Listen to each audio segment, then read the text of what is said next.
everyone. It's so good to be here with you. And live show, of course, you're part of this, so your comments matter. We're going to be watching them all, bring them in as appropriate and important to bring in. We'll do as much as we can. This show here is, just one second, is your children under attack. And we have to talk about this. We have to talk about the ways actually we're all under attack, but this is what's happening right now no longer can be chalked up to simple incompetence. And we have to understand that we're in process of dealing with a system. And the system is doing things that we can all feel, we're aware of. It's not helpful to us at this point in time to ignore what's going on. So you know me, I kind of like to know what the cage is constructed out of. I'm a systems guy. I like to know what are the systems that we're dealing with. And the system effects that we have right now are saying that we have a system that's working against us. And why is that happening? And of course, there's a lot of conversation out there. Is it the Davos crowd? Is it the Bill Gates, a specific individual? Is it just the system in which we live? Is this just end stage capitalism? Who knows? So we're going to explore some of that, but I wanted to carry on with a set of ideas that we had with us last time. And so I want to really bring that forward. So where do we start with this conversation? Yeah, probably here. This is our 10th live cast, seeing how it's going. And hopefully it's going well. So we'll keep doing this. And as long as it makes sense for us to continue with this wonderful style of program. Here's where I want to start. The United States. So this actually can apply to a lot of countries. I don't mean to be U.S.-centric. I happen to know my country best. But this actually applies with in a lot of places of the world. And so first up, if you were a Martian, dropped down on the Earth and said, hey, score this culture, and by the way, would you recreate it if you could, just as is? We would have certain indicators where we'd go, maybe not, maybe we could do better, maybe it doesn't have to be this way.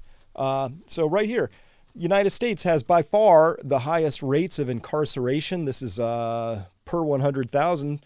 So that's probably not a healthy sign. You got a lot of people in prison for some reason, unless you have a system that the people who own the prisons are for-profit private entities, and they lobby to make sure that the laws are extra tough and result in long sentencing guidelines, right? Does that happen? That's crazy talk. Of course it happens. It's the system we live in. It's just how it works.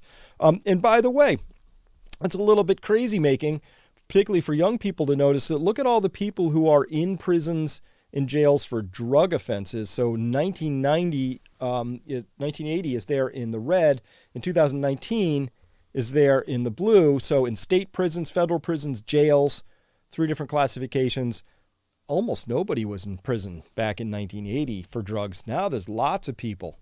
Why? Well, because we have these drug sentencing guidelines. Because why? There's a war on drugs. I hate to tell you, but drugs won that war. I'd be like the first to congratulate drugs for winning that war.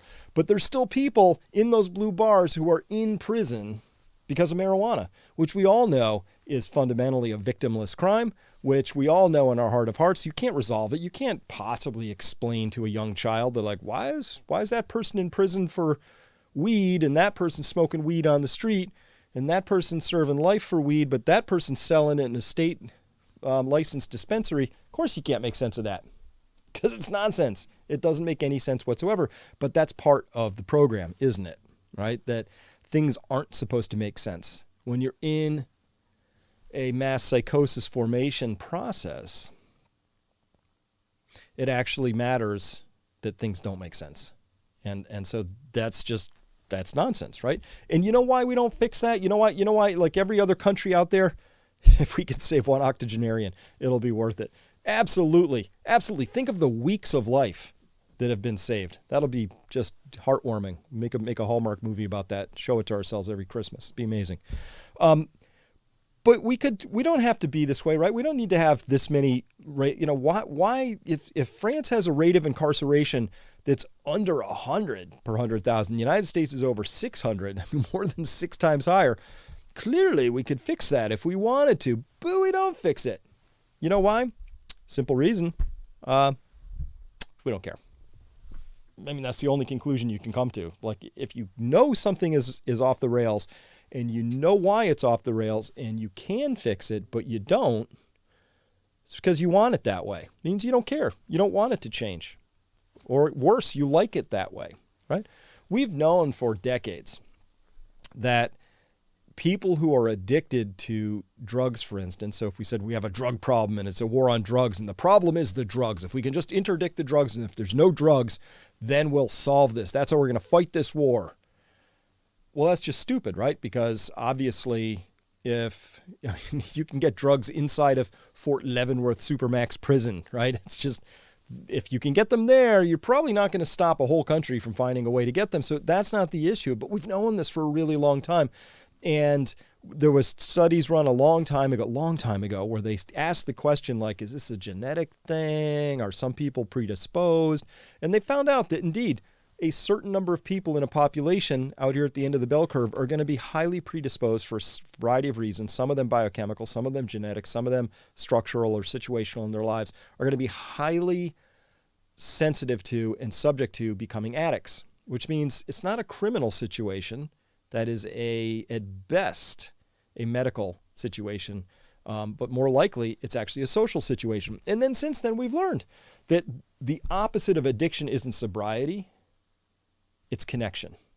That when people feel connected and they've got lives of meaning and purpose, that overall drug use drops tremendously. And so when they were doing the original addiction studies, they took a rat all alone in a cage, 2 bottles of water. One bottle's got water in it, the other's got water laced with cocaine, and that thing just starts hitting on that cocaine water, right? It says, oh my God, this stuff's just addictive. Look, this animal will choose this substance all the way up until it kills itself, taking that, it must be the substance. That's what we need to do. But then somebody else came along and said, whoa. What if we take the same rat, same 2 bottles of water, same idea, but we put it into a healthy environment. It's got lots of friends. It's got plenty of food. It's got things to do. And they don't, guess what? The rats under that circumstance don't choose the poison water, right? They choose to be healthy instead. It couldn't be simpler. Have we figured that out as a nation? Nah, too complicated. You know why? Because we don't care. And that level of not caring, it sort of ripples through everything that happens in this country. And it creates a set of conditions that we're going to talk about here that I think constitute an attack, a psychological attack upon us as a nation and other nations as well that fall victim to these same things. So how about this? Talked about this a little bit last week. I'm going to go into this a little bit more deeply, but we have a lot of unhappy drugged children. Now it's in the USA, 1 in 12 children, 1 in 12 are now on psychiatric drugs, including 1.2% of preschoolers and 12.9% of 12 to 17-year-olds. 12.9%. Boy, that depresses me. The use of psychiatric drugs in children has been steadily increasing for many years in several countries, including the U.S. and Australia. Little is known about the adverse effects of these powerful chemical agents alone, or especially in combination, on the developing brain. Now, we noted last week that maybe this is something we should talk about because a lot of these violent things that are happening in the United States might be actually side effects, rare but pretty deadly side effects that happen as a consequence of putting psychoactive drugs into developing brains. Maybe they don't develop correctly. Maybe it's a very subtle, sensitive thing. Maybe we're going to find out that by masking children and covering up facial expressions, that we're going to find in a few years that, oops, masking children was a not smart thing to do because they're at a very sensitive developmental stage where as they're developing, they need to be able to read facial cues in order to develop certain it's very subtle reading faces, right? So you look at the people who are basically aphasic in facial reading, right? The people with certain levels of autism just find it very hard to decode what's happening on a human face because they're a little bit blind to it. Makes it very difficult to figure out what's going on out there around you, in the people around you. It's subtle. And who knows what's going to happen? We just ran a huge experiment on kids for 2 years, continuing in some really benighted places, some really backward places. This is still continuing to this day in certain locations. So, but we have a lot of unhappy and drugged children in this story. And the explanation for that is, well, we just don't care. But I mean, that's what we're going to do. We're just going to, whatever. Let's figure out what happened. Let's just give the pills to these kids and we'll work it out later, right? Instead, we have to come maybe to the conclusion that there's something wrong with the system we're asking the kids to be into, or there's some other environmental factor, or there's something that we're doing that isn't really healthy and wonderful. If you have to drug a preschooler to get it somehow, behaving correctly, it might be that the problem isn't with the preschooler, it's with the system we're trying to plug, cram, force fit, smash that little body and mind into. It's just such a, we don't ask. We don't ask that question, but that's what happens when you get ideologically subverted into a system. It demands your complete compliance with that system, and even daring to ask a question outside of that gets you in trouble. And I know this because back in the day, when my eldest, Erica, who's now 28, back when she was in third grade, this is in Pfizer. I was working at Pfizer. We were living in Mystic, Connecticut. Pfizer facilities in Groton, Connecticut. The whole town it's a company town, right? A lot of people work at Pfizer. I was there for 3 years of my life working in corporate finance.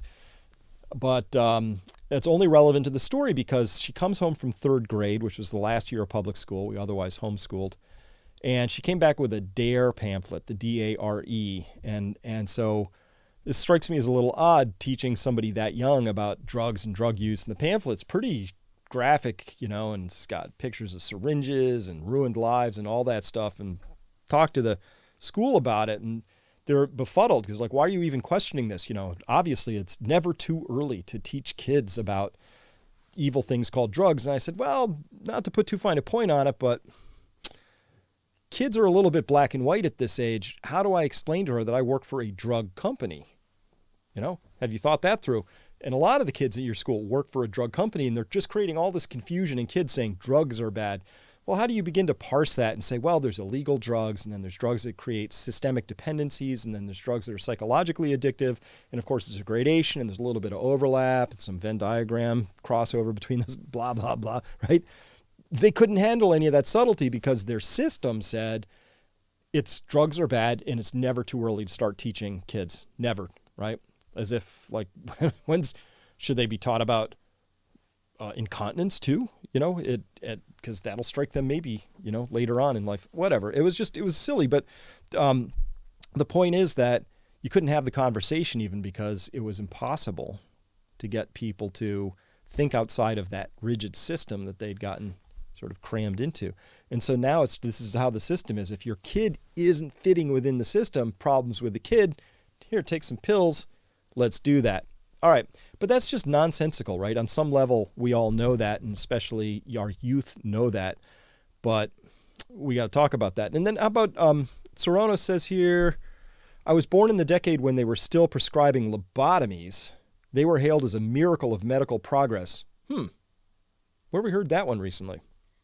Yeah, Serrano. So the lobotomies where they, peeled the eyelid back and pushed a sharp implement up into the brain and then scrambled the cortex a little bit. That was state of the art for a period of time. And it was even during my interview with RFK Jr. He talked about, I think it was Rose Kennedy in his family line was troublesome and given a lobotomy and then pushed into an institution never to be seen again. It happened a lot. And it happened to people who were troublemakers, and that's how they dealt with it. Now we've got these chemical lobotomies, and it's just, again, we should ask the question, is the problem with the kid or is the problem with the system? But you're not allowed to ask the question about the system because the system is like sacrosanct. You can't ask questions about that. Of course the child has to figure out how to fit into this particular classroom structure. It's the best. Who could conceive of anything different? That's the world we live in. These are just warning signs. I think, again, the Martian is here on planet Earth looking around saying, would I recreate this as is? This is an astonishing map. Ryan, go ahead and just start playing that. And we'll just take a look at this. So this is through time, 1987, 1988, 1989. We're just going to count through the years. And as the colors progress from light blue to dark blue and then into the light orange and out into red, the BMI percentage of the population is climbing from a low of under 10% to a high of over 30%. Here we are in 2003 and 4. Things are getting a little scary here. And this represents an astonishing shift overall in what's happened in this country. And so just loop that one more time, if you could, Ryan. So this is pretty amazing to me, because this is like from 1986 to 2008. We're talking 20 years. That's an astonishing shift. That's really fast. 20 years is just like that for a society to go from basically healthy BMI to a completely unhealthy BMI. Can we just talk about this, right? Is it possible to say there's something in the system, something we're doing to ourselves, something about the food, something about it's something, right? But maybe we should talk about it. And obviously, that's a very difficult thing to do. And this has only progressed further and worse post 2008.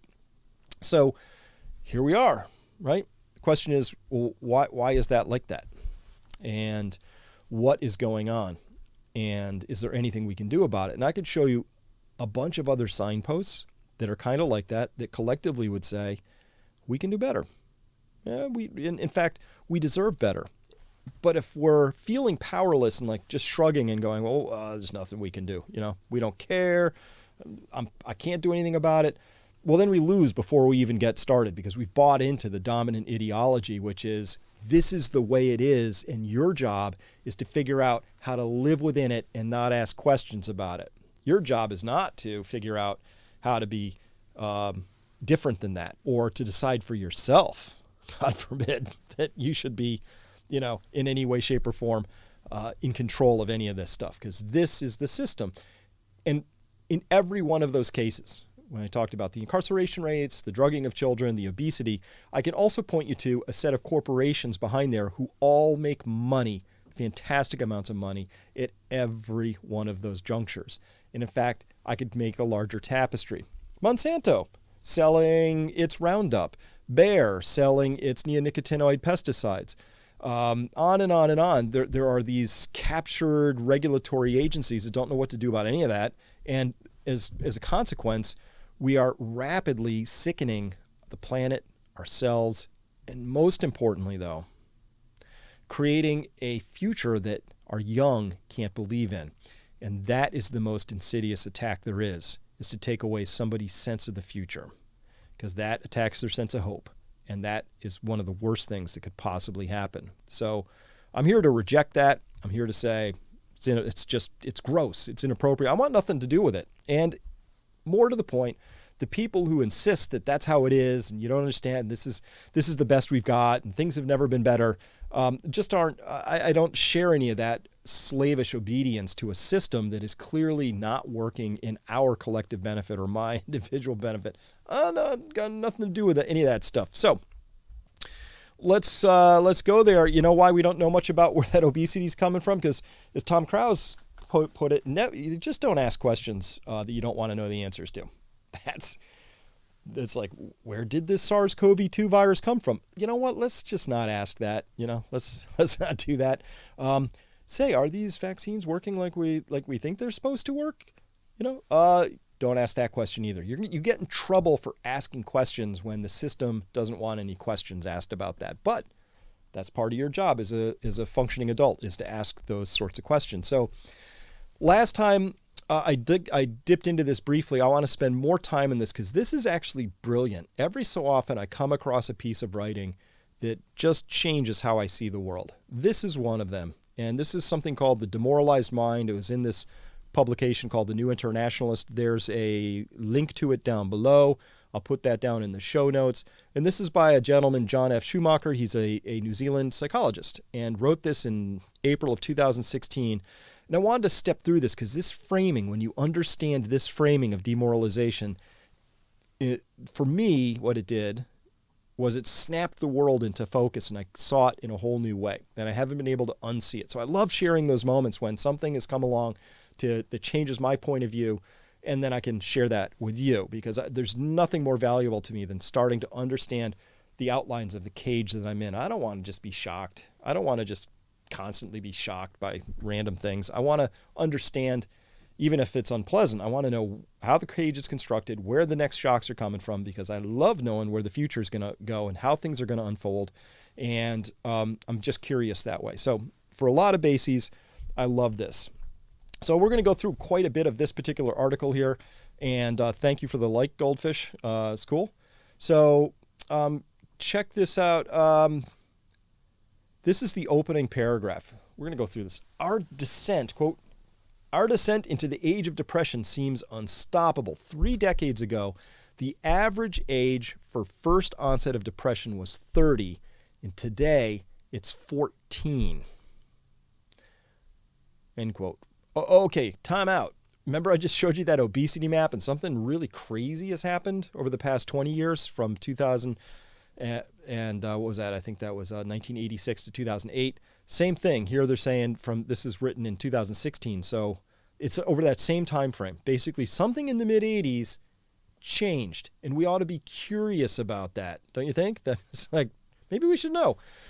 The average onset is 14. Like the way these normally work, this would be a bell curve of people. The average in the middle there was 30. Maybe if that wobbled back to 29 or up to 31, like that thing should be fairly stable. When it suddenly lurches from 30 to 14, your alarm bells better be just jangling and clanging, because you've just jumped several standard deviations away from the mean. I mean, this is just astonishing what's just happened. That right there, that opening sentence, the average age onset of depression has moved from 30 to 14 in just 30 years. That's societal whiplash, and we ought to have some theories about that. Continuing, quote, researchers such as Stephen Izzard at Duke University point out that the rate of depression in Western industrialized societies is doubling with each successive generational cohort. The rate is doubling. So not just the age of onset, but the overall rate. How many people are actually being affected by that? Quote, at this pace, over 50% of our younger generation aged 18 to 29 will succumb to it by middle age. Extrapolating one generation further, we arrive at the dire conclusion that virtually everyone will fall prey to depression. End quote. That's insane. This is really not okay, and we shouldn't be okay with it, and we shouldn't just shrug and go, oh, what are you going to do, right? 'Cause we don't really care. We're uncurious. Who knows? It's just mysterious. It's not mysterious. Anything that happens that fast has a reason, and it's okay to ask questions about that. And for the people who say, don't ask questions about that, we got drugs for that now. Listen, demoralization happens, depression happens. We just give people these pills, right? Sometimes they're preschoolers. It just happens, right? No, it's not okay. Not how it happens. All right. So, but it turns out, almost saw a comment there. So, do you have a comment there for me, Ryan? Timothy Gordon Jr. says, can't teach a fish to climb a tree, can't teach a bear to breathe water, so just drug them. Yeah, this, if we say everybody's, we're all fish, but we have these trees you got to climb, and the fish can't climb those trees. Got to give them a drug for that. Again, shouldn't the systems be serving us as humans, not the other way around? I shouldn't have to figure out how to fit so that I can be a better widget in an economic machine that has a thing it wants to do. Shouldn't all the things that we create for ourselves be in service to us, not the other way around? Interesting question. So it turns out, though, this is really critical here. Quote, by contrast to many traditional cultures that lack depression entirely or even a word for it, Western consumer culture is certainly depression prone. But depression is so much a part of our vocabulary that the word itself has come to describe mental states that should be understood differently. In fact, when people with a diagnosis of depression are examined more closely, the majority do not actually fit that diagnosis. In the largest study of its kind, Ramin Mujtabai at Johns Hopkins Bloomberg School of Public Health sampled over 5,600 cases, found that only 38% of them met the criteria for depression. So 62% were something else. That's a lot. What are those? What's going on here? And how is it possible that there are cultures that don't even have a word for depression? And we seem to be so steeped in it that it's going to possibly be something that everybody experiences at some point in the near, not too distant future. So again, this seems like a major tragedy unfolding that we ought to understand, because one of the prime points of life is to be happy. And happiness and contentment are themselves functions of living lives of meaning and purpose. So maybe it's not that our brain chemistry is wrong. There's been a lot of marketing going on out there to say, if you're unhappy, there's something wrong with you. Your brain chemistry is farked up, and we can fix that by adjusting it. Instead, it turns out that actually there's something wrong with the system that we're trying to cram ourselves into. So that's something I think we all need to discuss. Carrying on here, we got Wounded as if in war, quote, contributing to the confusion is the equally insidious epidemic of demoralization that also afflicts modern culture. Since it shares some symptoms with depression, demoralization tends to be mislabeled and treated as if it were depression. A major reason for the poor 28% success rate of antidepressant drugs. Get that? A 28% success rate. Try more, adjust the dosage, try a different one. A major reason for the poor 28% success rate of antidepressant drugs is that a high percentage of depression cases are actually demoralization, a condition unresponsive to drugs, end quote. Demoralization, what is this thing? What? We're going to talk about this because it's really important. So if it's unresponsive to drugs, it turns out demoralization is also largely unresponsive to talk therapy too. The reason being that often talk therapy, its design is to figure out how to get you functioning back within the system again. So you're demoralized, you don't really feel like engaging, you're not really, motivated to go out and get a job, and somebody's going to talk to you until you get out of that condition to go get off the couch and go find a job. To the extent that talk therapy is designed to get you to fit back in the system, to the extent that these drugs are trying to get you to fit back into the system, doesn't work for demoralized people. And that's really important to understand. Since I've gone into this line of thinking, and I've talked with a lot of people about this, and I've made this a little bit of a cause that I've gone into and understood better, I've run into a lot of people with really tragic stories of people, loved ones, sons, daughters, husbands, wives, mothers, who they now understand were actually demoralized and who ultimately really failed out and even sometimes committed suicide because they couldn't withstand the constant attempts to try and cram them back into the system that they didn't want to be part of. So, carrying on, existential disorder, quote, in the past, our understanding of demoralization was limited to specific extreme situations, such as debilitating physical injury, terminal illness, prisoner of war camps, or anti-morale military tactics.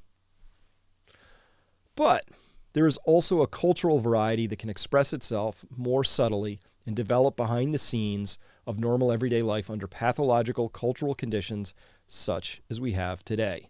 This culturally generated demoralization is nearly impossible to avoid for the modern consumer, end quote. Okay, so now we're starting to get down into it, but we have this demoralization. Normally we would see it as if you were a prisoner of war, you got a fatal disorder that's, your mortality's looming up on you, or something really profound. You end up demoralized. Now, depressed is a low energy state, depressive. Demoralized is an entirely different energetic state. It still has that same sort of presentation of not having a lot of zippity-doo, get up and go, but it's demoralized is even more damaging than depressed in its own way. It's just a different condition. So, what is this demoralization then? This is really critical because it's actually a breakdown of your cognitive map, and I'm going to get into what that is. I just love this idea because it snaps so much into focus for me. Quote, rather than a depressive disorder, demoralization is a type of existential disorder associated with the breakdown of a person's cognitive map. It's an overarching psycho-spiritual crisis in which victims feel generally disoriented and unable to locate meaning, purpose, or sources of need fulfillment. That's pretty profound. So before I go further into that green part, cognitive map, according to Wiki, a cognitive map is a type of mental representation which serves an individual to acquire, code, store, recall, and decode information about relative conditions and attributes, things going on in their everyday life. So that cognitive map, you got that was installed by your culture, your parents, your teachers, and it has a lot of elements to it. But that cognitive map is the way you negotiate the world. And so if you imagine that you had a cognitive map that was out of alignment with reality, then you have a problem. You have an existential crisis on your hands. You have something that's very hard to resolve. So, if you, in my country, if you really bought into the overall American dream, right? So here's a representation of the American dream. It says, the American dream, there's happiness, you've got prosperity, we're going to live better, there's rights, there's opportunity, there's all these things going on that you might sort of create in a word map, right? Part of the American dream, how do you live it? Well, you go to school, you get good grades, you go to college, you get a good job, you get 2.5 kids, you get the dog, you get the cars, you get the nice house, you get a mortgage, you work for a while, there's a retirement piece there for you at the end, and there's an arc to it, and that's your cognitive map of how this is supposed to go. And then you get out into the real world and you find out the world doesn't care about you at all, that your grades don't really have any reflection into what goes on in the real world, that you get saddled with college debt by people who told you that was the right thing to do, but that was a little bit abusive for a lot of folks. The companies don't care about you anymore, and oh my gosh, maybe your retirement is not going to even be there because it'll get looted by Wall Street or the Federal Reserve printing money, whatever. The map you had that says this is how I'm going to conduct my life, and then your experiences out in the real world, if those get too far apart from each other, demoralization sets in because your cognitive map is no longer a functional unit that steers you in the right direction, which is why you can't talk somebody into being better about this by saying, let me help you tweak your cognitive map so that you fit in with this thing over here, because you can't do that without being completely honest with them.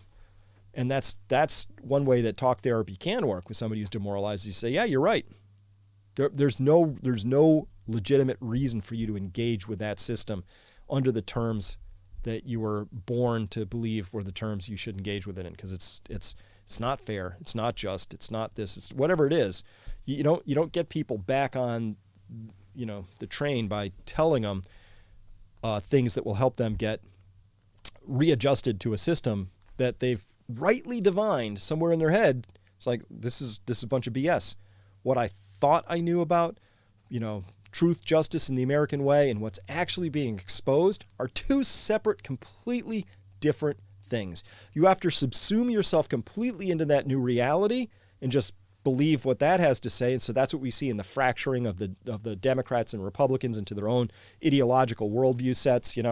Oh, that person is completely guilty of a crime, they need to go to prison. No, they don't. They're completely innocent. Like the two entirely different worldviews around that, and you can't square that up with the American ideal of even justice. Of course, that's been just shredded in the last few years badly, the sense that there's one set of laws that apply to us all equally. All right, back here up to this quote in green, quote, "The world loses its credibility and former beliefs and convictions dissolve into doubt, uncertainty, loss of direction. Frustration, anger, and bitterness are usual accompaniments, as well as an underlying sense of being part of a lost cause or losing battle. The label existential depression is not appropriate since, unlike most forms of depression, demoralization is a realistic response to the circumstances impinging on the person's life." End quote. There it is. It is a realistic response.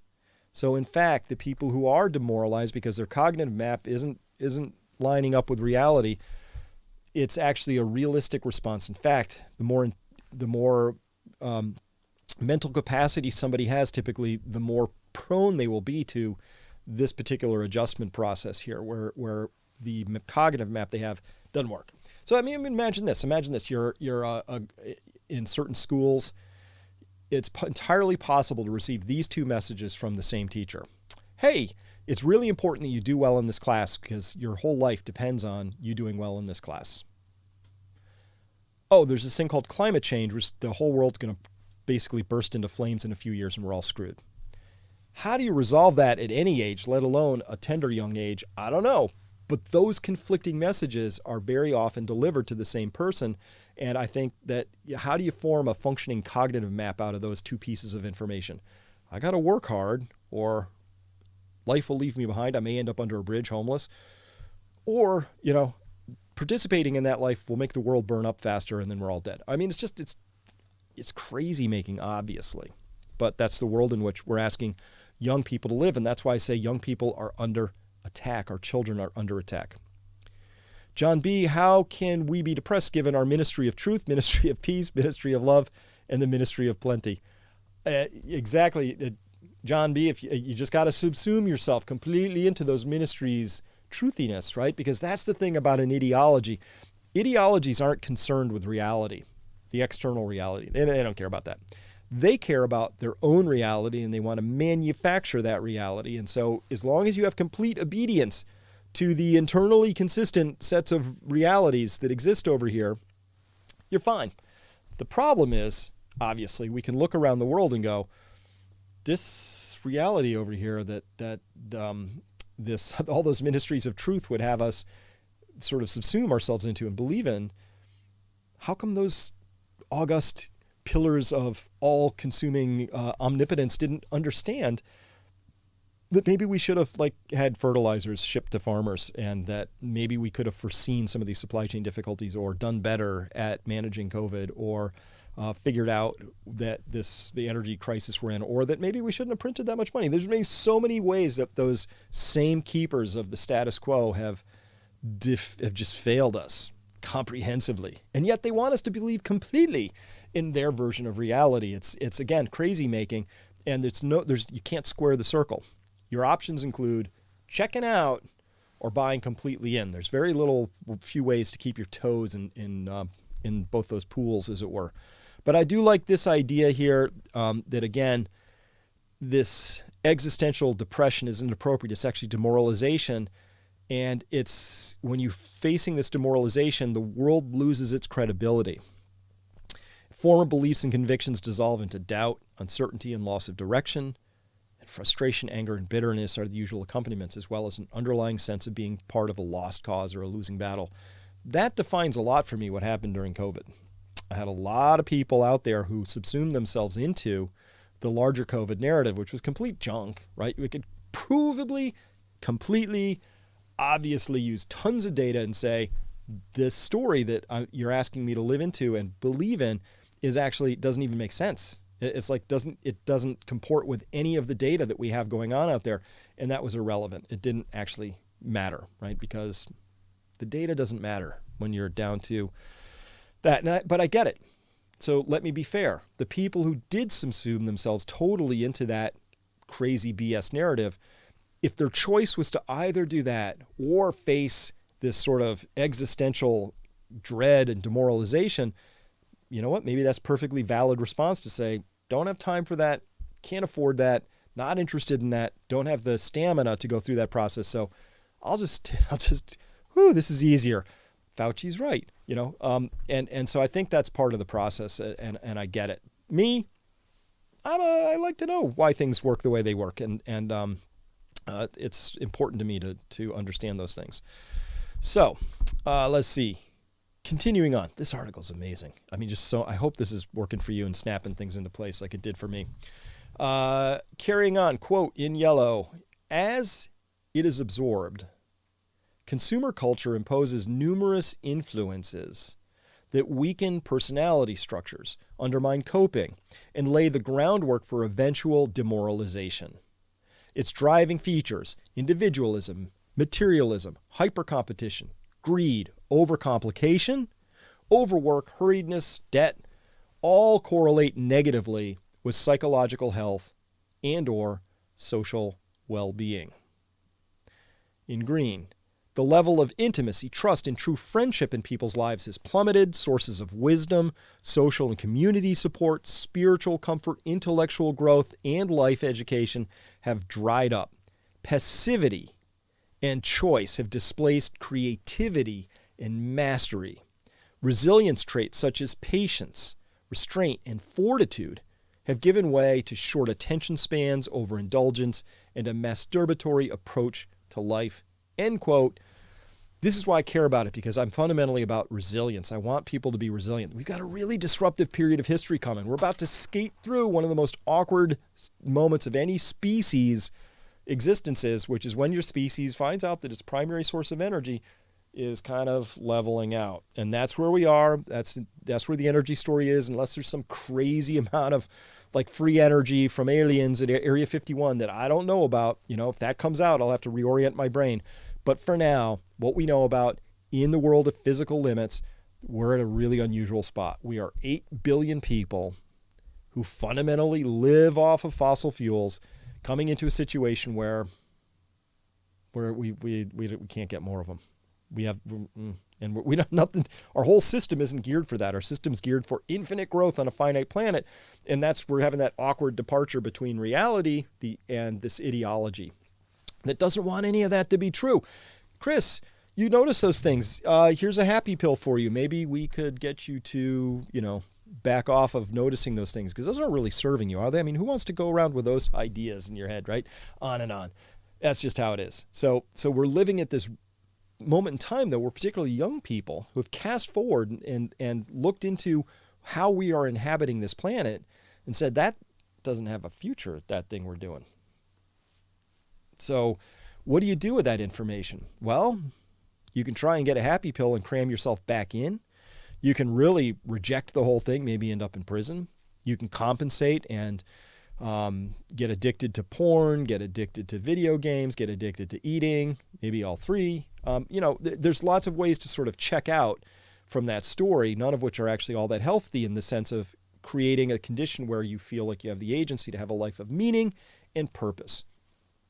By the way, that life is never easy. That life is always to growth for me and most people.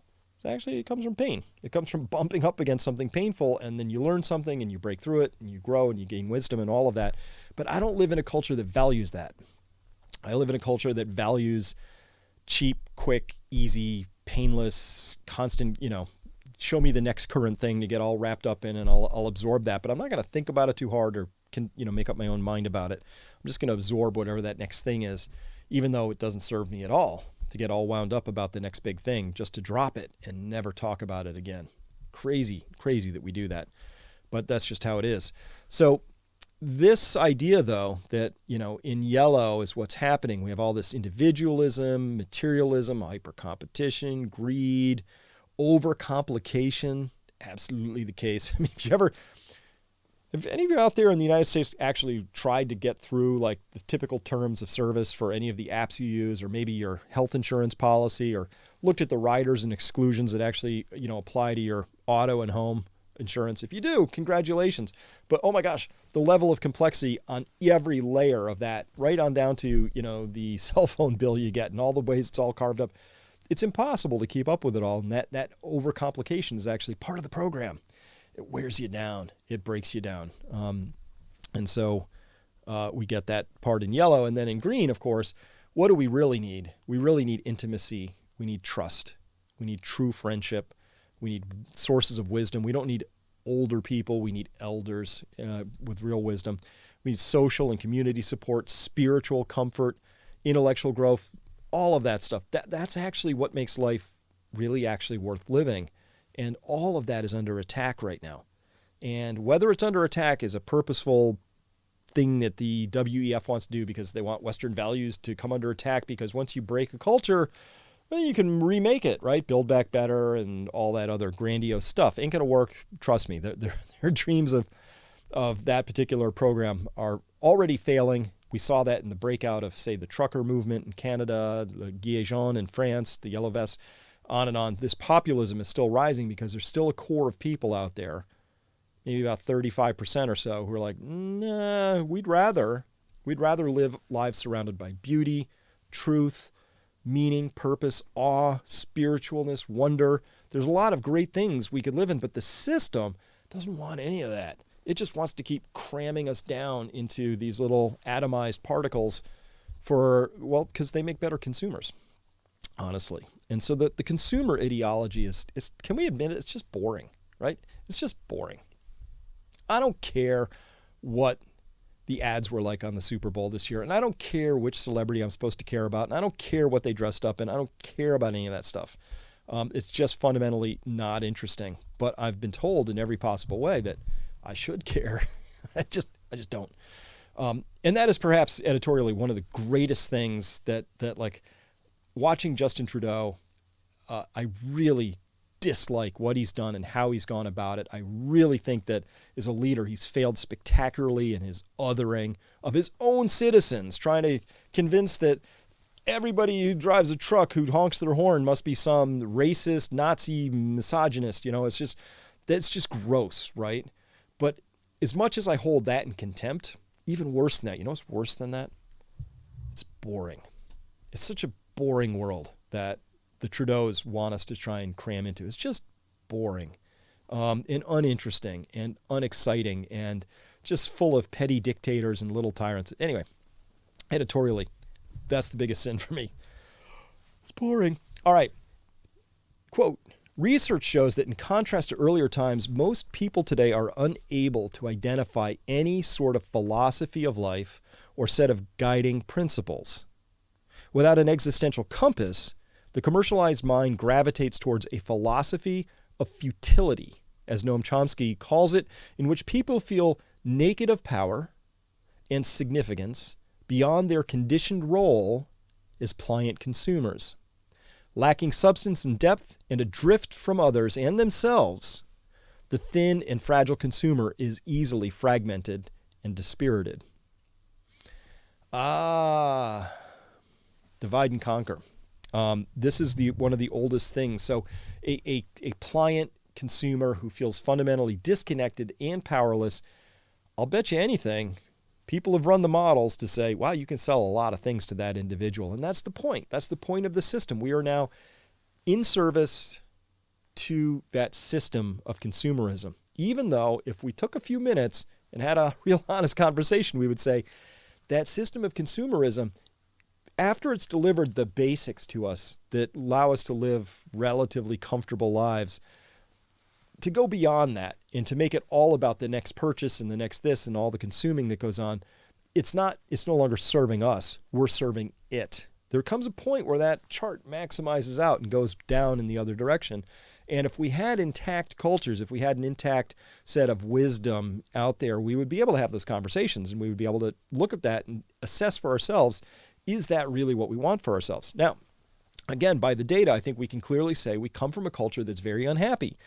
It's violent. It shoots itself in all the time. It puts itself in prison. It drugs itself. It numbs itself out through all sorts of escapism sort of activities. And really none of that is very life affirming. So that part is sort of easy to judge and find wanting or worthy of improving. But I love this idea though, that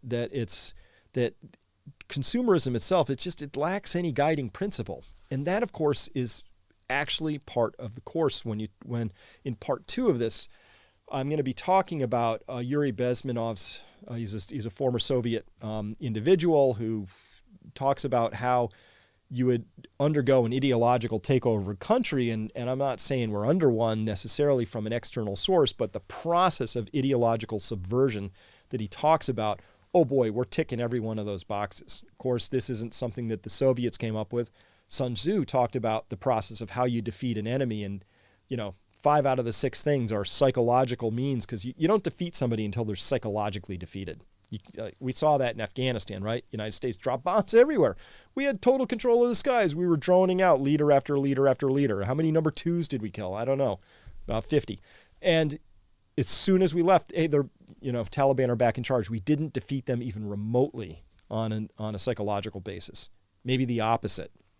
And so you don't defeat anything or anybody or any country until you've defeated them psychologically. And when a country defeats itself psychologically, That's the best possible outcome. So that's what Yuri's talking about. I talk about that in part 2, and that's what Sun Tzu was talking about. Again, just more framing. I think it's interesting to understand because maybe it gives us a sense of what we're actually up against. So here, coming into this part, get rid of that because that's not helpful. Quote, by their design, the central organizing principles and practices of consumer culture perpetuate an existential vacuum that is a precursor to demoralization. This inner void is often experienced as chronic and inescapable boredom, which is not surprising. Despite surface appearances to the contrary, the consumer age is deathly boring. Boredom is caused not because an activity is inherently boring, but because it's not meaningful to the person. Since the life of the consumer revolves around the overkill of meaningless, manufactured, low-level material desires, it's quickly engulfed by boredom, as well as jadedness, ennui, and discontent. This steadily graduates to existential boredom, wherein the person finds all of life uninteresting and unrewarding. So I actually think that's a big part of where we are in this story at this particular time. And the more I talk about this with people, the more yeah, this is it. This is it. This is why I wanted to share this article with you because it's beautifully captured. So John Schumacher, if I can get a hold of this guy, I can't wait to talk to him if he's somebody who's be willing to talk to, because this is great framing. Helps me understand what's going on in the world and why. And our system is saying, we want to take maybe your preschool kids and drug them so they fit better into this consumer model. And maybe we should ask the question, well, at what point does the consumer model serve us? And at what point are we serving it, right? Which would be like the ultimate metaphor movie, The Matrix, right? Where the protagonist, Neo, wakes up and into reality and finds out that he's just a battery, in essence. That there are humans in little pods everywhere, and their life force is being used to power this larger machine. Great metaphor. I mean, because that's actually what's being asked of us here, is to just be those consumer batteries in a machine, and we're kind of useless until we become good consumers, and then as soon as we're no longer consumers, we're useless again. So people don't really become adults now until they're in their 30s in some parts of the country, right? You got to go to school and graduate school and all of that. And then as soon as you're done, hey, we'll put you off on our version of ice flows. We call that Florida, right? And you know, you're just, because what matters is the consumer. And we can tell this in how what we value and who we value. Who are the people who can get on TV instantly and be listened to right away? Billionaires. We know this because they have money, and money is the ultimate sort of collector and unit of value within and across a capitalist consumer model. And if this person has more of those units, they must be smarter or more worth listening to or inherently more valuable or something. All right. That's how this sort of all pulls together in that particular story. All right. So I just wanted to share with you, this is a comment written by somebody, Shocks, at my site. This was in response to a piece that came up just a couple days ago. So I always do two parts. I do a public part, and then we have a part for my members. He or she is responding to the members part last time and wrote, quote, I'm having a hard time figuring out their true motives. Is it to usher in a totalitarian state, or is it to hasten the extinction of the human race? They've perverted people's perception of truth and reality. They shamelessly desecrate and destroy culture, tradition, and history, e.g. statues being torn down, true history no longer being taught in schools. They are enfeebling, strong, proud, and self-sufficient individuals whilst holding up the most despicable elements of society as its exemplars. They are doing everything humanly possible to destroy the economy and the human spirit. By now it's becoming clear for everything they say assume the opposite's true. With this in mind, is the goal to build back better, or is it to destroy forever? And there's no way to build back better after the destruction of culture and memory. It's surely to destroy forever. And they'll do this while persuading people it's for their own good. End quote. So I want to share that because this actually captures perfectly what I was thinking about this. This is the kind of conversation we're having over at Peak Prosperity. And sometimes we have those comments down here in the comments below here at YouTube. It's okay, but this is actually a conversation that's more appropriately had behind a wall and with people that we really know and trust. We curate the heck out of the conversations over there, and now we don't have to do anything. We used to, but now we don't, because we've got such an awesome group of people leaving great comments like that, and we're all curious. Nobody knows the truth, but we're digging for it. All right, where we go? The moral net. Okay, here it is. This is it. This is where it gets really good. Consumption itself is a flawed motivational platform for a society. Repeated consummation of desire without moderating constraints only serves to habituate people and diminish the future satisfaction potential of what is consumed. This develops gradually into a consumer anhedonia, wherein consumption loses reward capacity and offers no more than distraction and ritualistic value. Consumerism and psychic deadness are inexorable bedfellows. I like that. Consumer anhedonia. Hedonia, hedonics, for the pleasure of. Anhedonia, the opposite of that. Consumer losing pleasure. So it's kind of like, on a hot day, that first ice cream cone is amazing. A lot of pleasure. Put 15 more ice cream cones right after that. That last one, pretty much not. Maybe it's the pleasure line's gone backwards, right? So the point is, there's only so much consumption that can bring happiness, and then after that happiness point, it actually is destructive. That's the main point here. So this is something that I think we need to talk about, because the question is rapidly coming before us. Where are we going?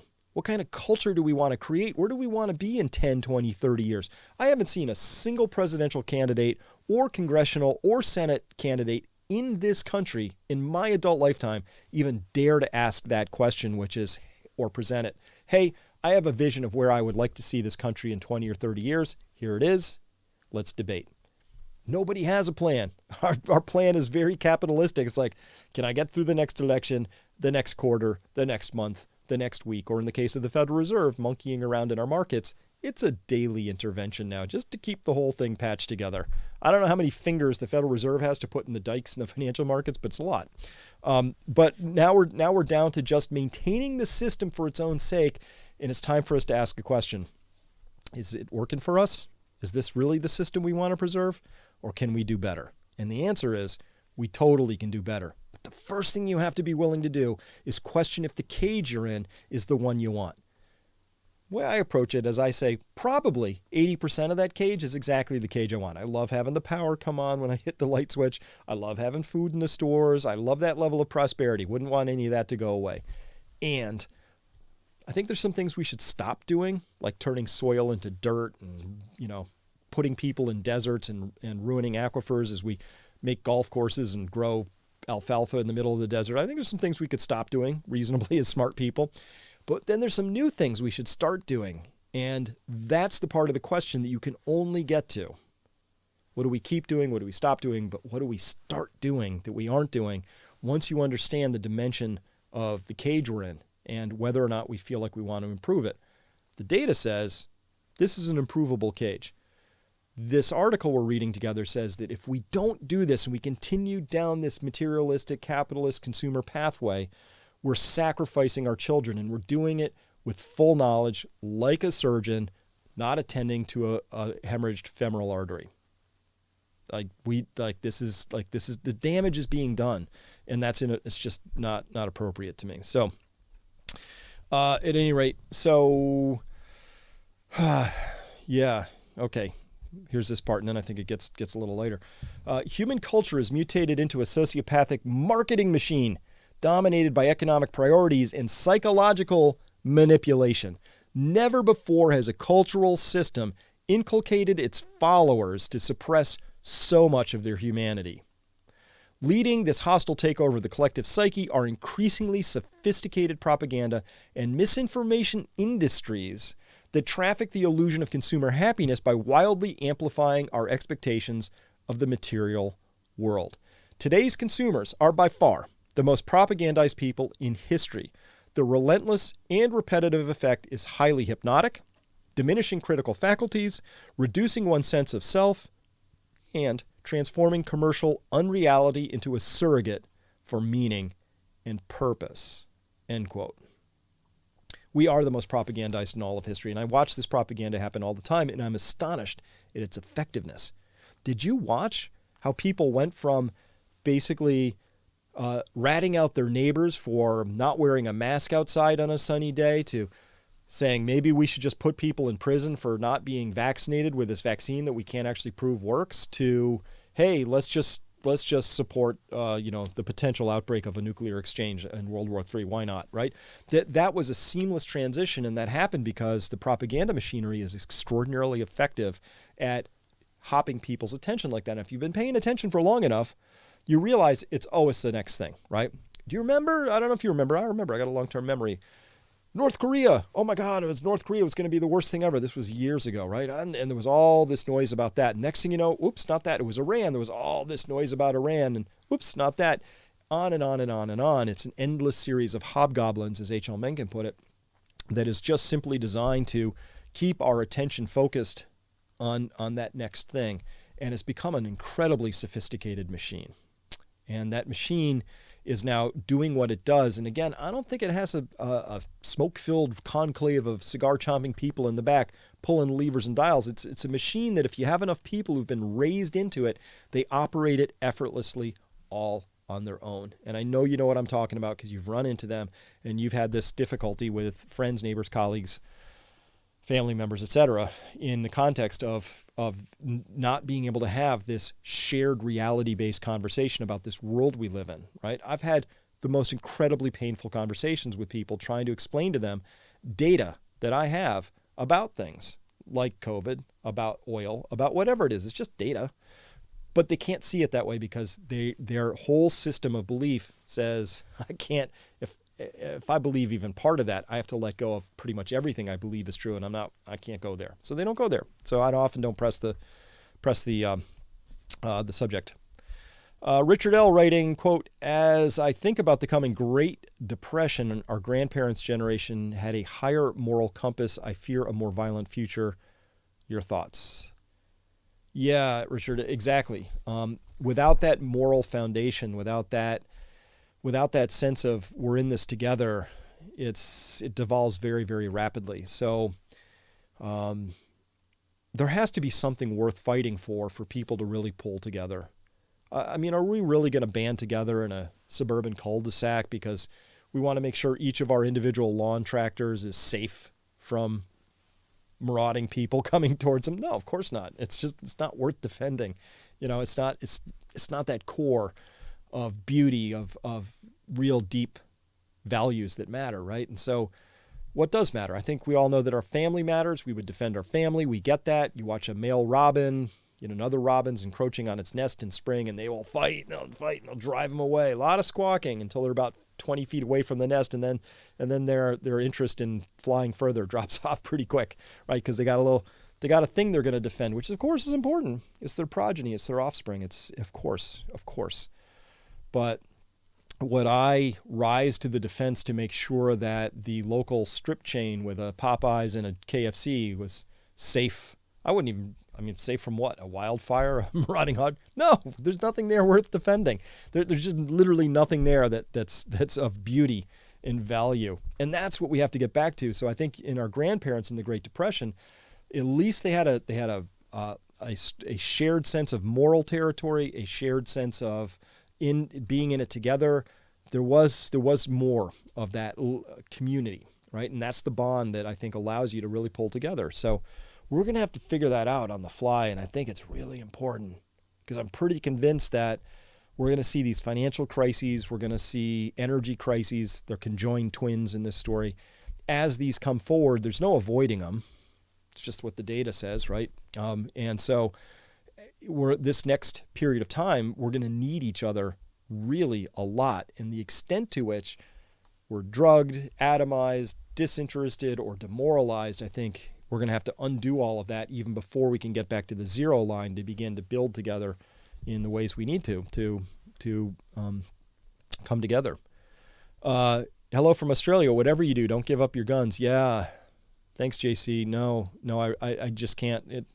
Listen, thank you for that, and I won't. That is a hill I'm willing to. Well, bad terminology there. So that's a hill I'm willing to defend. Listen, not a chance, because history is really complete about this. That when governments have asked people to give up their guns, the next thing that happens is usually very unpleasant to those same people pretty much every time. And that's what's happened over and over again all around the world. So really not looking forward to this next, you can feel the push here in the United States and Canada, obviously, but nope, this is really important that we maintain our ability to defend ourselves at this point in time, because what have we learned? Government isn't a thing, it's a collection of people. Often that collection of people aren't your best and your brightest, in the sense that these are your most entrepreneurial folks out there who bring the most value to the world, but sometimes they are the most power hungry people because they're gravitated to that lifestyle and that particular profession. And they often make some of the worst people to lead you because they don't like being wrong. They don't actually know how the world works, and they hate admitting they're wrong. And so it's a bad combination because they often mess things up, and then they need a scapegoat for that. And we've seen this path many times. So by the way, when I said our children are under attack, this is U.S. drug and alcohol-related deaths in kids 0 to 17 from the CDC. This is in their Wonder database. And this over here, this part that's happened here, that's 100%. That wasn't a virus. That's 100% done by adults to children. We instituted policies that stripped away their connection, schooling, social connect, took out whole chunks of their life. Imagine being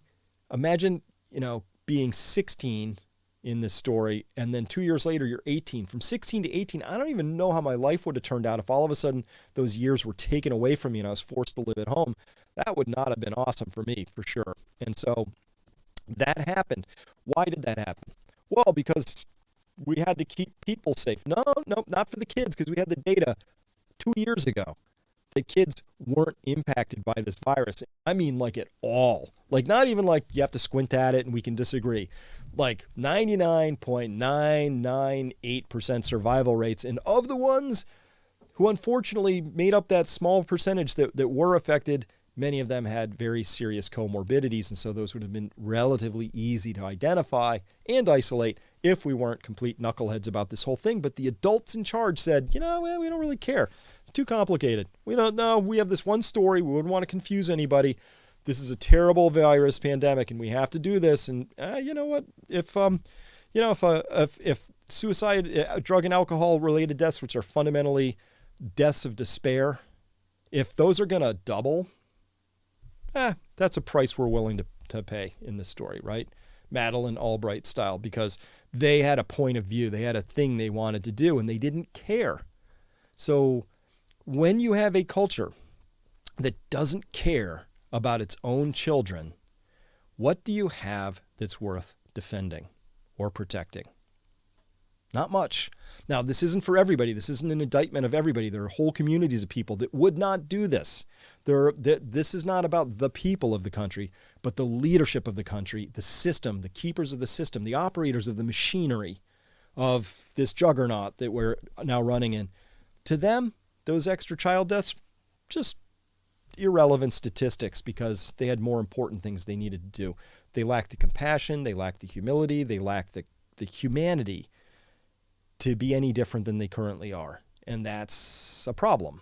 That's a tragedy. But to me, I don't just look at that chart right there and say, that's horrifying. That's going from, say, an average of 350 to 700 plus, right?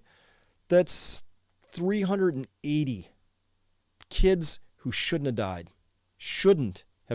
who did. A death of despair, drug or alcohol related. This is just drug or alcohol related, right? So that's awful. And that's a heavy indictment of our culture, a heavy indictment of our system, a heavy indictment of the people in charge. And we're being asked to just sort of, what are you going to do? You just got to shrug. What are you going to do?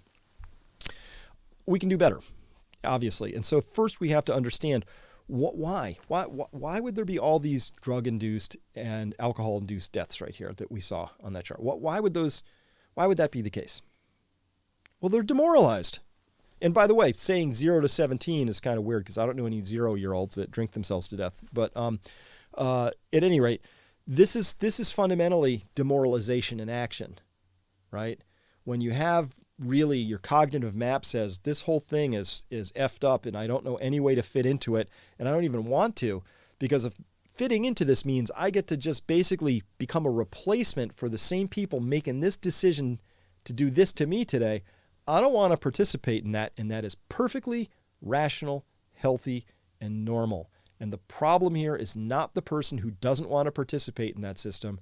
The problem is with the people who are the keepers of that system. Full stop.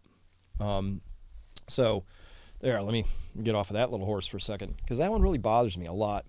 So now we get down to it here, and we're coming into the close of this whole part. For the younger generation, the course of boredom, disappointment, disillusion, and demoralization is almost inevitable. As the products of invisible parents, commercialized education, cradle-to-grave marketing, and a profoundly boring and insane cultural program, they must also assimilate into consumer culture while knowing from the outset that its workings are destroying the planet and jeopardizing their future. Yep. Well done. Well said. I think that's absolutely perfect.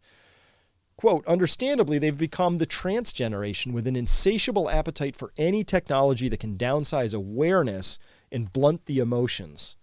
With society in existential crisis and emotional life on a steep downward trajectory, trance is today's fastest growing consumer market. Hey, Meta, listen, don't go outside and expose yourself to nature. You just put these little goggles on and we'll have like a simulated natural environment there for you. And look, you can meet your avatar friends who have like these computer generated, flat, affectionless sort of like faces staring back at you and all that. Meta, right? That's our response. Like, wow, what a business market. There's people sitting around boardrooms with spreadsheets going, this is amazing. We're just going to sell people more ways to just trance out and we can't lose. And they're right. And that's wrong. So this is something that, we need to reclaim our lives back. But the first step always is this framing, is the education. I'm here to say, it's okay to say, wow, I don't want to put more of my life energy into persisting, maintaining, fitting into, or otherwise emboldening this consumer culture. I'd rather have this consumer culture deliver the basic goodies I need to live my life, but then that's it. And then going to decide for myself and within and amongst my tribe of people, what do we value? What are our mores? What are our morals? How are we going to conduct ourselves? And how are we going to participate in life in a way that brings true joy, happiness, meaning, and purpose? And we need to have that conversation because we're rapidly going in the other direction. The transhumanists, Klaus Schwab, the WEF, they don't want any of this. They want us to be tagged and bagged, digital currency, units of cattle, every utterance tracked, every motion tracked. They want to know everything about us, and it'll be for our own good because we'll be happier if we didn't have to think about reordering the milk in the fridge. It should just show up because our phones know that much about us or something like that. Again, I get why they believe that stuff, but they're nuts, right? They're nuts to think that the culmination of human experience says we're just billiard balls in a atomic universe, and if we could just calculate all the trajectories, we could fashion a predictable and better outcome. No, you can't. We live in a complex universe. We're never going to figure it out. Full stop. We shouldn't even be doing anything other than trying to figure out how to be more human, not less human. So these transhumanists, contained within that phrase is, there's something wrong with your humanness. We have to go beyond it and create a better human. No, there's nothing wrong with the human. Nothing wrong with the human. It's just a beautiful, beautiful outpouring of and facet of evolution. We are, it's like, I just reject everything they're all about. Peace Love Goddess writing in says, it suits the oligarchs to blame individuals for their own inability to function in an omnicidal society. Krishnamurti says it's no measure of health to be well adjusted to a profoundly sick society. Exactly. Thank you for that. I love that Krishnamurti quote. It is no measure of health to be well adjusted to this profoundly sick society. This whole idea that there's something, that's what's been marketed to us. There's something wrong with you. There's always something wrong with you. And there's a product to fix that. Your brain chemistry is wrong. We've got a product for that. Your immune system, not quite up to the task. We find a way to hack it and be better at that. We have this new thing, this mRNA product. Your beauty isn't appropriate. Your hair color, it's just a constant, never-ending series of defects that's going to be fixed. And I think we're at the end of that story. And so hopefully we don't get to that generation one more removed where we get to 100% demoralization and depression, because screw that. Let's not go there. We can. This is time for us to say, nah, I see where you're going with this whole thing. Not for me. Knock yourselves out with putting little Neuralink transplants in and giving yourself, weekly mRNA boosters. Go for it. Have fun. I'm checking out, and I get the right. That's my right. I don't want to have any part of that stuff. No thanks. I'm going to be over here tending to my cows, raising my chickens, making sure that I'm eating really heavily nutritious, micronutrient food out of my own garden, and hanging out with my neighbors, and we're going to make our own music and raise our own kids. We're good, right? That's where we're going in this story. The sooner people get on that vibe, though, the better, because I got to tell you, the window's closing on this whole thing pretty quickly, and we may well have to yet really push back hard, because there are people out there who are keepers of this consumer model who are true cultish devotees to it, who will defend to the death that machinery of consumerism, because that's what they know, and that's what they've been born into, and that's what their entire salary depends on. So it's going to be very difficult to get them to see it any other way, but yet I think that's what we have to do. So I think that checking out is actually a healthy response. I think that if you're smart, intelligent, whether you've got, the mental intelligence or you've got the intuitive intelligence, they're equal in my book. If one way or the other, if somebody's come to the conclusion that they don't want to participate in that society, there's nothing wrong with them. In fact, these may be our future leaders. There's something right with them, I think, because I think that's a healthy response. So when we look at this, to me, this is just an intense tragedy that there's so many people bought into the idea that there's something wrong with my kid because they're not fitting into this little box we're trying to put them into. And they don't seem to perform well in this box. And it may be that, they've received some earlier environmental insult to their development that requires them to be recalibrated, I guess. But for the most part, a lot of this, I think, well, here's my experience with it. My kids, we got them into an outdoor education program. It was a lot of homeschoolers running around in the woods, building teepees out of sticks and, doing all that kind of stuff. Great stuff, great teachers, amazing philosophy. A lot of the kids who came to that program were homeschooled because their parents had pulled their kids out of school because these were problem kids, typically diagnosed with ADHD. And some of these kids had pretty profound ADHD. What we saw over and over again, though, was that these same kids out in the woods, which you think would be an ADHD nightmare, right? It's like every little sound would distract them. There's like wind and movement and trees and leaves blowing and insects. And it's just, but instead we saw over and over again, these kids had an exceptional ability to actually renormalize and focus. And this was an okay box for them to be in. It worked really well for them. It was astonishing to see. And so, to me, it was just experiential education that said nothing wrong with those children. The box they were in wasn't right. So let's spend some time figuring out how to make the box, one that serves us rather than the other way around. So to close this up and get to the end of this, demoralized? Hey, nothing wrong with you. That's my message for today. He writes here, the real task then before us is somehow to treat a sick culture rather than its sick individuals. Erich Fromm sums up the challenge. We can't make people sane by making them adjust to this society. We need a society that is adjusted to the needs of people, end quote. That's the challenge before us. Like fish in water, we've grown up around this consumer culture. It's got a momentum and inertia all on its own. It's pretty intense.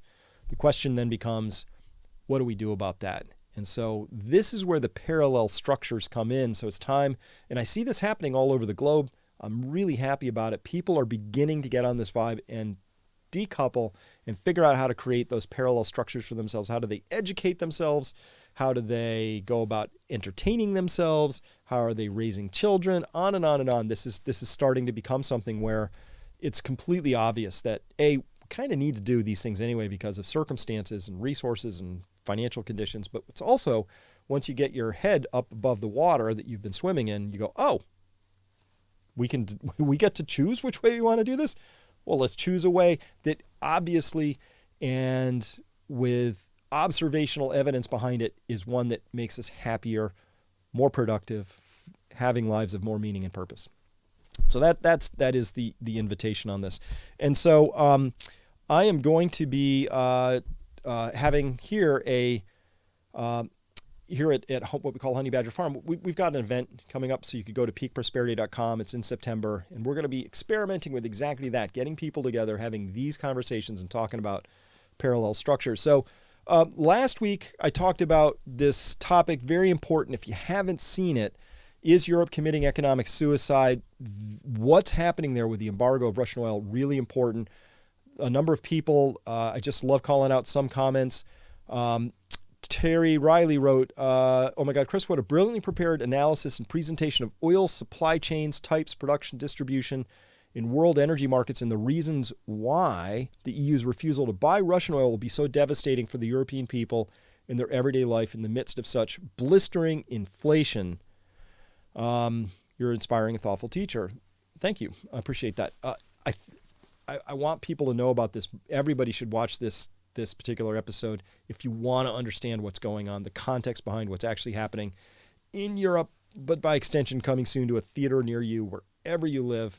This energy story that's breaking right now is the story of a lifetime, it's once in a species.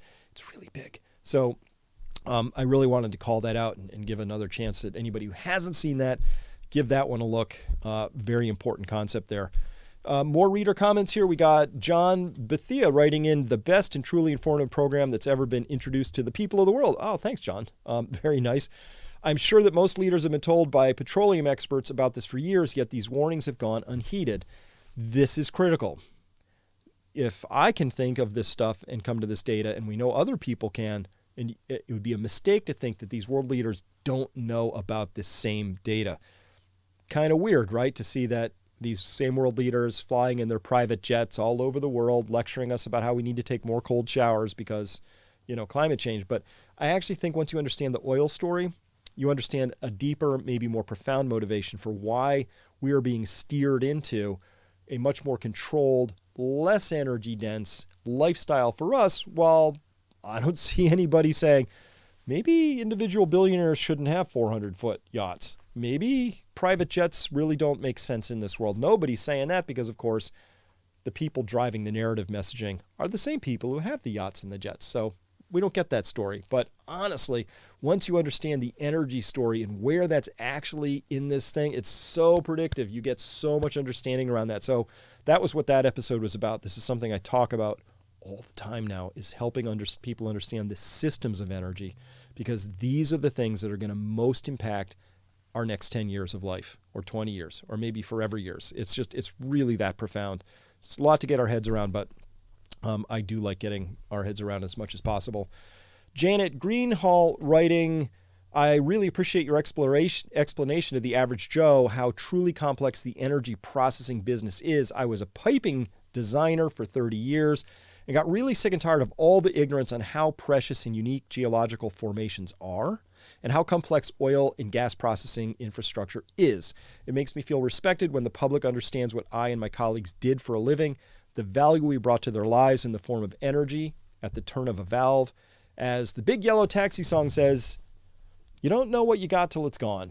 End quote. Thank you for that, Janet, and thank you for doing all of those complex things to bring us energy. It's astonishing how complex that world is. And I, for one, am very grateful that we have that energy and that it's been brought to us and there are people who work on it. And I deplore the demonization that we see going on amongst the ESG crowd, that's environmental social governance, the ESG, the green meme. There are people out there who are very strongly demonizing the oil industry. Let's tax their windfall profits and all that other stuff, right? I get how that makes political sense, but I'm pretty sure those people saying those things, Janet, they don't know anything about what you do, and none of them have ever worked to produce something of value in their lives. Went to the best schools, went to the best consultancies, got the best legal degrees, and now they're out there making laws, and most of them have no clue how the world works, and that's a risk. So that's something I really wanted to bring people's attention to. And that brings me to this next comment here, which was awesome. Really good. Full Clip Audio wrote in response to that same Russian roulette episode, quote, as someone that manufactures precision tools and does so in the United States, I have a very good understanding of what it's like to have a supply chain that stretches around the world, as well as the benefits and pitfalls of just-in-time, the just-in-time delivery system. When they announced 2 weeks to stop the spread, I wrote and published articles explaining exactly what was going to happen. I understood, unlike our worthless politicians, that 99% of what you need is still zero.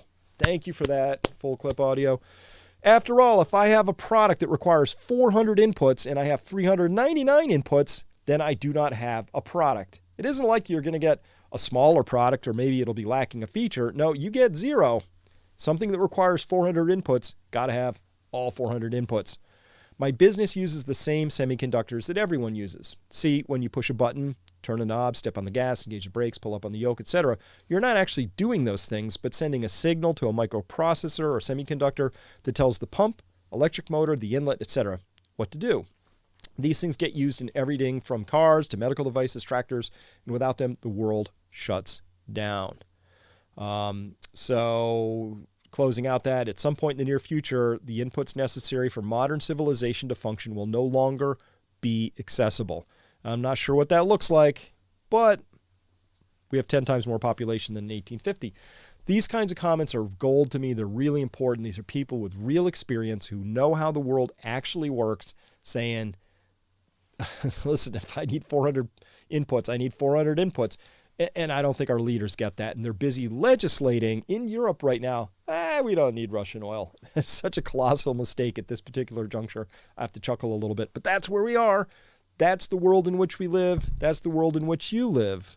So well worth knowing about. So at any rate, that was that particular comment. Loved it. So thank you, Full Clip Audio, and everybody else who left comments. I'll every week be pulling up comments from people that catch my attention, bringing them in. And part 2 of this, we're going to be talking about this prelude to subversion, which is the larger concept around